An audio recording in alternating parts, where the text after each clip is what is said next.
बात थोड़ी ना। सरकार डर गई लगता आपको? हो सकता है डर गई हो। अगर सरकार डरी नहीं होती तो फिर मीडिया पे छोटी छोटी बातें तो बहुत जल्दी हाईलाइट कर देती। देखिए डरता वही है जो गलत काम कर रहा है। अगर इस तरह की घटनाएं हमारे देश के अंदर, इंडिया के अंदर होंगी तो वो दिन दूर नहीं है कि जिस दिन इंडिया जिसके हाथ में पावर है वो उस पावर का सिर्फ और सिर्फ मिसयूज कर रहा है। सरकार के लिए भी कह रही हैं आप? पावर अगर उसके पास है, विदेशी अगर ताकतें फंड कर रही हैं इनको, ऐसा भाजपा के प्रवक्ता कह रहे हैं। इतनी वेली है ना विदेशी ताकतें। क्या नाम है मैम आपका? मेरा नाम सुखविंदर कौर सिद्धू। मैम अभी नीट का पेपर लीक हुआ, पेपर लीक को लेकर लगातार प्रदर्शन हो रहे हैं। दूसरा कॉकरोच जनता पार्टी भी लगातार इस्तीफे की मांग कर रही है, आप क्या सोच रहे हैं इसमें?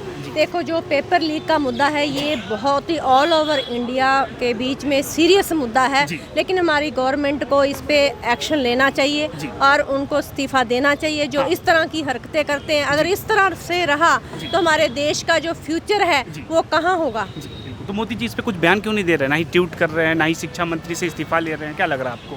जी देखो, ये तो उनकी अंदर की बात है, इसके बारे में हम कुछ नहीं कह सकते हैं कि मोदी जी हमारे देश के प्रधानमंत्री हैं तो उनको इस बात पे बोलना चाहिए, हम तो यही कहेंगे, क्योंकि हमारे देश का फ्यूचर जो है उसको आगे आज नहीं संभाला तो फिर वो वागडोर किन लोगों के हाथ में जाएगी।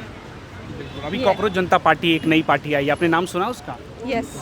तो उस पार्टी को लेकर क्या सोच रही है? वो जो मुद्दे उठा रहे हैं वो सही है? ये जो भी मुद्दा ये कॉकरोच पार्टी ने उठाया है, हम ये नहीं कहते हैं कि गलत है, ये नहीं कहते सही है। हाँ ठीक है, जहाँ पे बात है कुछ ऐसे भी पॉलिटिशियन है जो यूथ को बहका रहे हैं तो वो चीज़ गलत है। लेकिन जो पेपर लीक का मुद्दा है, अगर हम भी यूथ के साथ हैं, अगर इस तरह की घटनाएं हमारे देश के अंदर, इंडिया के अंदर होंगी तो वो दिन दूर नहीं है कि जिस दिन इंडिया का फ्यूचर जो है वो हम उसको बता नहीं सकते कि क्या होगा। आप बताएं, क्या नाम है आपका? जी मेरा नाम रेने सिटी है, मैं योगा इंस्ट्रक्टर। तो आपको ये मुद्दा कितना बड़ा लग रहा है? पेपर लीक लग रहा है मुद्दा है, कॉकरोच जनता पार्टी को लेकर क्या सोच रही है? नहीं, ऑफ कोर्स मुद्दा है और बहुत बड़ा मुद्दा है। अगर इस तरह से नीट के पेपर लीक हो रहे हैं सो आप खुद सोच सकते हैं कि किन बच्चों को एडमिशन्स मिल रहे हैं और किन, जो लोग मेहनत कर रहे हैं उन्हें तो एडमिशन्स मिलेंगे ही नहीं। ठीक है, और जो लोग मेहनत नहीं कर रहे हैं इस तरह से पेपर क्लियर कर रहे हैं और आगे जाके अचीवमेंट्स कर रहे हैं, ठीक है, और वो उनके हाथों में हमारे मतलब हमारे देश की बागडोर होगी तो खुद ही सोच सकते हैं कि फिर क्या हाल होगा हमारे देश का आने वाले टाइम में।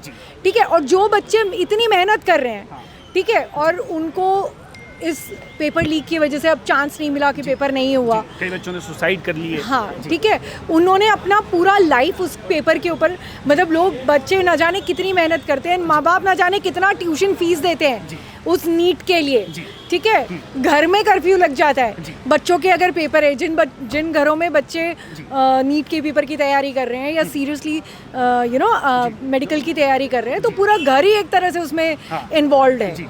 तो आप खुद सोचिए ना, it is not just one person, एक चाइल्ड जो उसका सिर्फ नीट का एक पेपर लीक हो गया, पूरे के पूरे घर उसके ऊपर बेस्ड है। ठीक है, और आने वाला पूरा का पूरा हमारा देश का फ्यूचर उसके ऊपर बेस्ड है। अभी कॉकरोच जनता पार्टी इसको मुद्दे को उठा रही है, लग रहा है ये मुद्दा जेन्युइन है? कॉकरोच जनता पार्टी को लेकर क्या सोच रही है? नहीं, बिल्कुल ठीक है, उठाना चाहिए मुद्दा, किसी ना किसी को तो उठाना चाहिए। That is the biggest problem. यहाँ पे जनता बोलती ही नहीं है क्योंकि बोलने वाले को यहाँ चुप करा दिया जाता है। जिसके हाथ में पावर है वो उस पावर का सिर्फ और सिर्फ मिसयूज कर रहा है। That's the biggest problem. ये सरकार के लिए भी कह रही हैं आप?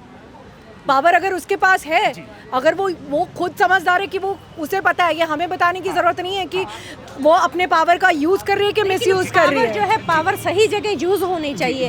हम ये नहीं कह रहे हैं कि हम कॉकरोच जनता पार्टी जो है वो सारे मुद्दों पे सही बात कर, लेकिन जो मुद्दा है जो उसके लिए तो पेरेंट्स भी साथ हैं। लेकिन एक एंगल ये भी चल रहा है कि कॉकरोच जनता पार्टी के आंदोलन को कमजोर करने के लिए सरकार उनकी आवाज़ों को दबाने की कोशिश कर रहा है, आपको लग रहा है?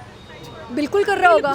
Again that's the problem is ना, उनके हाथ में पावर है ना, और अगर वो सही तरीके से अपनी पावर को यूज़ नहीं कर रहे हैं, देश को आगे बढ़ाने के लिए सिर्फ अपने बेनिफिट के लिए काम कर रहे हैं, देश की जनता के लिए बेनिफिट का काम नहीं कर रहे, सिर्फ अपनी जेबें भर रहे हैं। तो लग रहा है सरकार डर गई कि बड़ा आंदोलन अगर बड़ा हो जाए तो इस मुद्दे पे सरकार भी गिर सकती है। बिल्कुल गिर सकती है, क्यों नहीं गिर सकती? कोई बड़ी बात थोड़ी। सरकार डर गई लगता आपको? हो सकता है डर गई हो। देखिए डरता वही है जो गलत काम कर रहा है। अगर वो सही काम कर रही है फिर उसे डरने की जरूरत नहीं अगर है ना। सरकार डरी नहीं होती तो फिर मीडिया पे छोटी छोटी बातें तो बहुत जल्दी हाईलाइट कर देती है, लेकिन इतना बड़ा मुद्दा होने के बावजूद टोटली किसी भी मीडिया के ऊपर ये न्यूज नहीं चलाई गई, लेकिन स्टार्टिंग में चलाई गई थी उसको भी बंद करवा दिया गया। तो हम यहाँ से आइडिया लगा सकते हैं कि मीडिया फिर किन के हाथ में है, और मीडिया बाउंडेशन के अंदर काम कर रहा है। मीडिया के अंदर फिर इतनी ताकत नहीं है कि अपनी जनता की बात दुनिया के सामने रख सके। सरकार डर रही है कह रहे हैं आप। जो जेन्युइन है, अगर अगर अगर उनको मुझे आप ये बताइए ना, कॉकरोच जनता पार्टी बनने की जरूरत ही क्यों पड़ी? अगर सारी चीजें सही तरीके से चल रही होती और सरकार अगर सारा काम कर रही होती तो किसी को ये कॉकरोच जनता पार्टी बनाने की जरूरत पड़ती? कह रहे विदेशी ताकतें फंड कर रही हैं इनको, ऐसा भाजपा के प्रवक्ता कह रहे हैं। जी, कई लोग कह रहे हैं कि आम आदमी पार्टी ऐसा से होता है। कितनी वेली है ना विदेशी ताकतें, है ना, उनके पास यही काम है कि कॉकरोच जनता पार्टी जैसे लोगों को फंड किया जाए। कह रहे मोदी की सत्ता को कमजोर करने के लिए फंड की जा रही। कोई खालिस्तान से इसका समर्थन बता रहा है तो कोई। इसमें देखो, इसमें जो गलत है मैं गलत कहूँगी, सही को सही कहूँगी, लेकिन कई बार ऐसा होता है किसी कंट्री को बहकाने के लिए बाहर से फंडिंग होती है, लेकिन वो लड़ाई बहुत बड़े पद्धर पे होती है किसी कंट्री को गिराने के लिए, ठीक है, सरकार गिराने के लिए। लेकिन ये चीज़ें सही नहीं है। लेकिन ये जो आगे आते हैं उनको भी सही नहीं। हम अपने देश के लिए सोचें ना, हम दूसरे के पीछे लग के जहाँ कहाँ से फंडिंग आ रही है तो उसके लिए हमारे ही देश का सत्यानाश करेंगे तो हमारी कंट्री में रहने का फायदा क्या फिर, है ना? फिर तो हम अपने देश के गद्दार हैं ना। बताएंगे भैया कैसे देख रहे हैं पेपर लीक का मुद्दा? इतना बड़ा मुद्दा है लेकिन सरकार उस पर कुछ सुन नहीं रही है।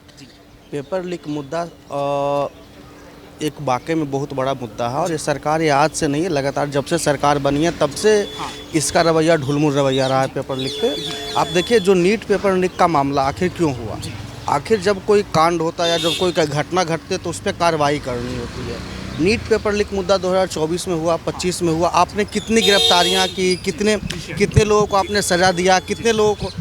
नीट पेपर लीक का 2024 का जो मुख्य आरोपी था संजीव मुखिया, वो आज बेल पे बाहर है। 3-4 महीने में लगभग आज 2 साल होने को आए हैं। सरकार चार्जशीट तक दाखिल नहीं कर पाई, सीबीआई चार्जशीट तक दाखिल नहीं कर पाई।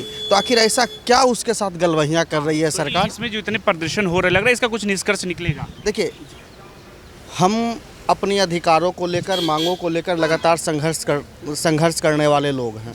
हमारे लिए संसद से बड़ी सड़क है। जब तक संसद हमारी मांग नहीं सुनेगी तब तक हम सड़क पर संघर्ष करेंगे, क्योंकि सवाल है कि जो सरकार है ये किसी चीज़ बिना संघर्ष के, बिना लड़ाई के सुनना ही नहीं चाहती है। अगर सरकार को करना होता तो ये कब का कर दिया होता। जो मुख्य आरोपी, मैं ये कह रहा हूँ कि आप किसी भी घटना को ले लीजिए, पेपर लीक, बेरोजगारी, पेंडिंग भर्ती, इवन कि और भी जो हमले होते, उसकी जिम्मेदारी किसी की तो तय हो। अगर कोई घटना घटी है तो उसका कोई व्यक्ति तो जिम्मेवार है। चाहे तो रेलवे का ले लीजिए, रेलवे दुर्घटना हो रही है तो उसका कोई जिम्मेदार नहीं है। आतंकवादी हमला लगातार हो रहे हैं, उसका कोई जिम्मेदार नहीं है। पेपर लीक हो रहे हैं, उसका कोई जिम्मेदार नहीं है। कोई तो, जब तक किसी की जिम्मेदारी तय नहीं होगी, जब तक सज़ा नहीं होगा, तब तक ये रुकने वाले नहीं है, और सरकार इन कामों में करने को नाकामयाब है। लेकिन शिक्षा मंत्री तो कह रहे हैं कि धैर्य रखने की जरूरत है, सब पे कार्रवाई होगी। कब भाजपा के लोग ही शामिल हैं इसमें? कब तक हम धैर्य रखें? ये अगर ये नीट का पेपर पहली बार होता तो आदमी कहता कि चलो भाई पहली बार हुआ, धैर्य रखने की ज़रूरत है, कुछ समय दीजिए। लेकिन ये लगातार विगत वर्षों से चलते आ रहे हैं ना। एनटीए क्या है? एनटीए ने जितना एग्ज़ाम कराया लगभग कैंसिल ही हो रहे हैं। आप मेडिकल, इस देश में डॉक्टर को भगवान का दर्जा दिया गया है, और आप उसके एग्ज़ाम में उन लोगों को ले रहे हैं कि आप पेपर आउट कर दे रहे हैं और आके, तो उनकी क्या योग्यता रह जाएगी? लेकिन यूथ कांग्रेस भी लगातार सड़कों पे प्रदर्शन कर रहा है, कॉकरोच जनता पार्टी प्रदर्शन कर रही है, लग रहा है इससे कुछ निष्कर्ष निकलेगा? बिल्कुल निकलेगा। जब इस देश का युवा जागा है तब इस देश का शासन डोला। ये जान लीजिए, जब भी सड़कों पे इस देश का युवा निकला है तब सरकार झुकने को मजबूरी हुआ। चाहे तो किसान, आप तमाम किसान आंदोलन में भी देख लीजिए, जब इस देश की जनता ने उस काले कानून का विरोध किया, सरकार को झुकना पड़ा। उसी तरह से है कि नीट पे भी उनको झुकना होगा, धर्मेंद्र प्रधान को इस्तीफा देना होगा, एनटीए को बैन करना होगा।